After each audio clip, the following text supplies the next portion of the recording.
Magandang hapon. Mabibilis na balita kasabay ng uwian, hapunan at pahinga. Mga up-to-date na balita ngayong araw ng Biyernes. Garantisadong mabilis lang to.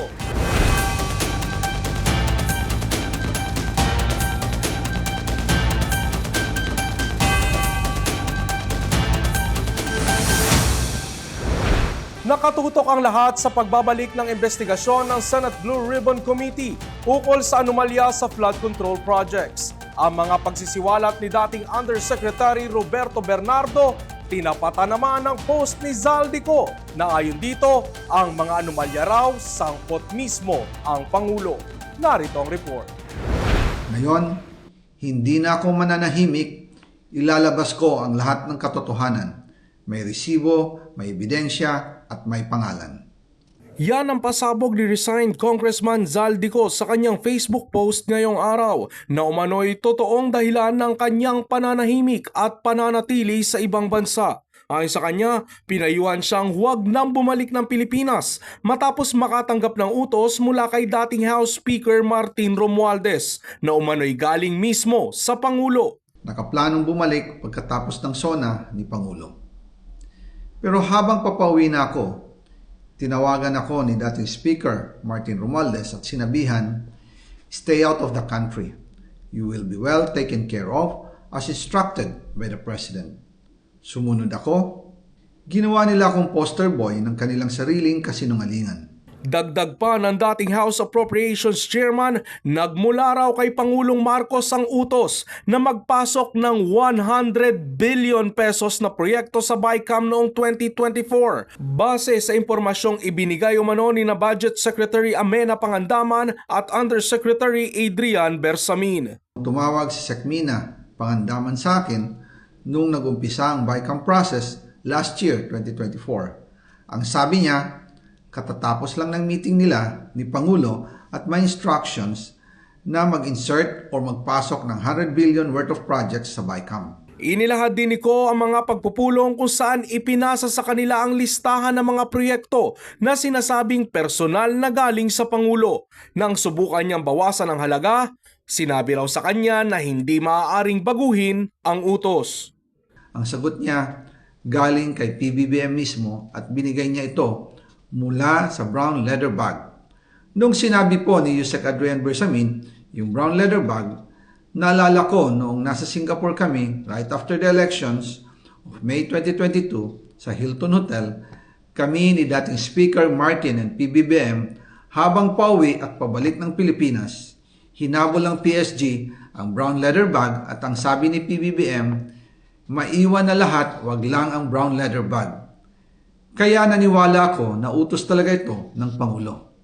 Tinuligsa rin ni Ko ang pahayag ng Pangulo na hindi niya kilala ang budget dahil anya lahat ng dagdag bawas sa pondo ay dumadaan sa pag-aaproba ng Pangulo sa pamamagitan ng Department of Budget and Management. Samantala sa muling pagbabalik ng Senate Blue Ribbon Committee hearing ukol sa mga anomalyang flood control projects, may dagdag pang pasabog si dating DPWH Yusek Roberto Bernardo. Sinabi ni Bernardo na noong 2024, nakipag-ugnayan sa kanya ang staff daw ni dating Senadora Grace Poe na isang J.Y. De La Rosa na umihiling ng 500 million pesos na proyekto para sa 2025 National Expenditure Program.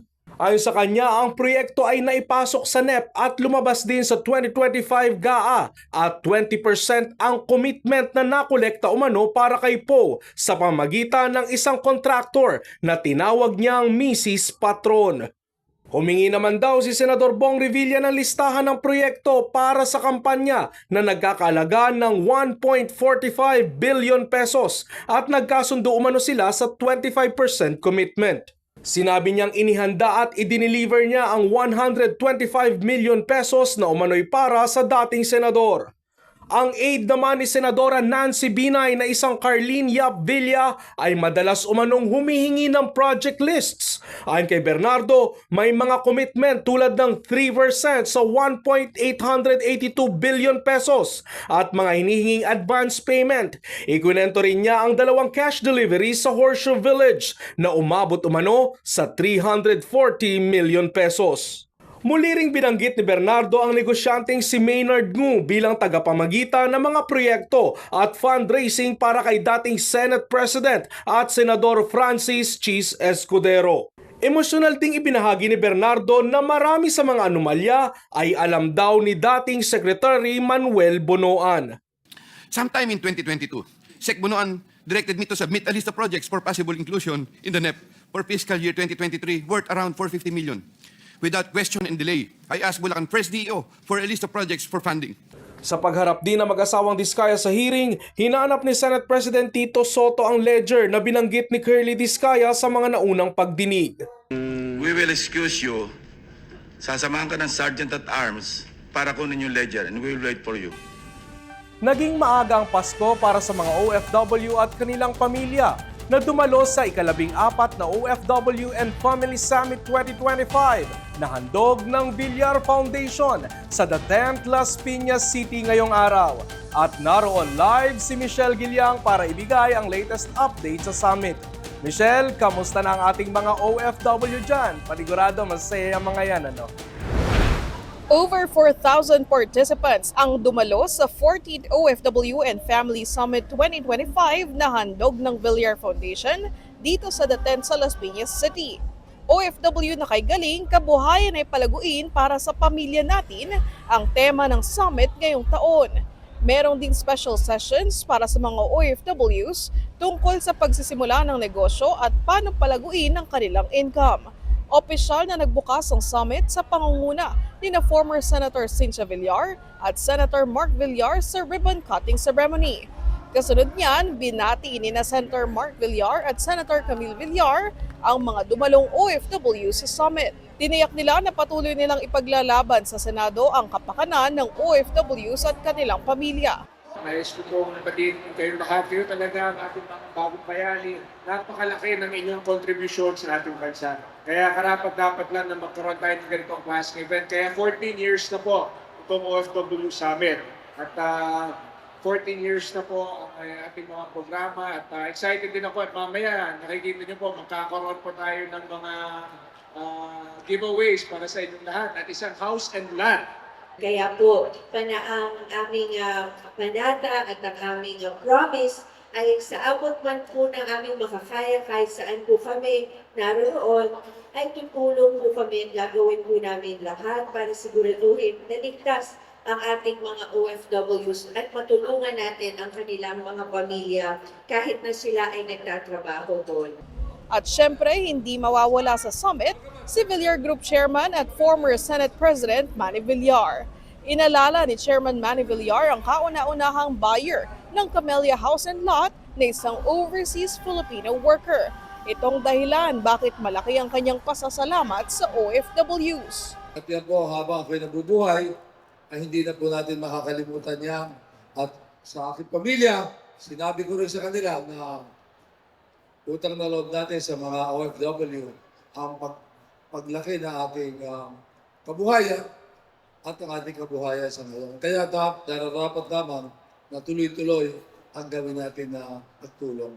Kaya makakaasa po kayo na hindi po kami titigil, tuloy-tuloy po ito. Kaya ang summit, ang isang paraan ng kanilang pasasalamat sa OFWs.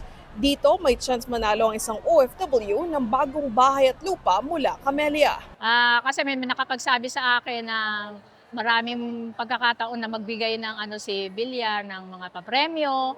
Malay nyo, mabunot o makaano kami ng pangnegosyo, house and lot, motor.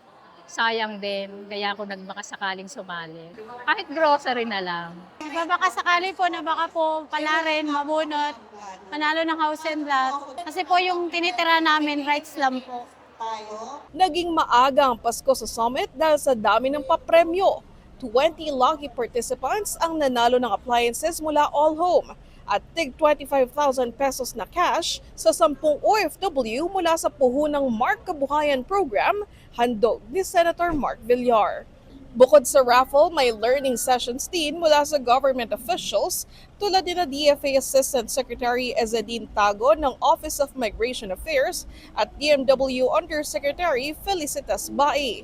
Si Attorney Hannah Lizette Manalili, Executive Director ng Justice Department Interagency Council Against Trafficking, ibinahagi ang mga red flags na dapat bantayan ng aspiring OFWs para maiwasang mabiktima ng illegal recruiters.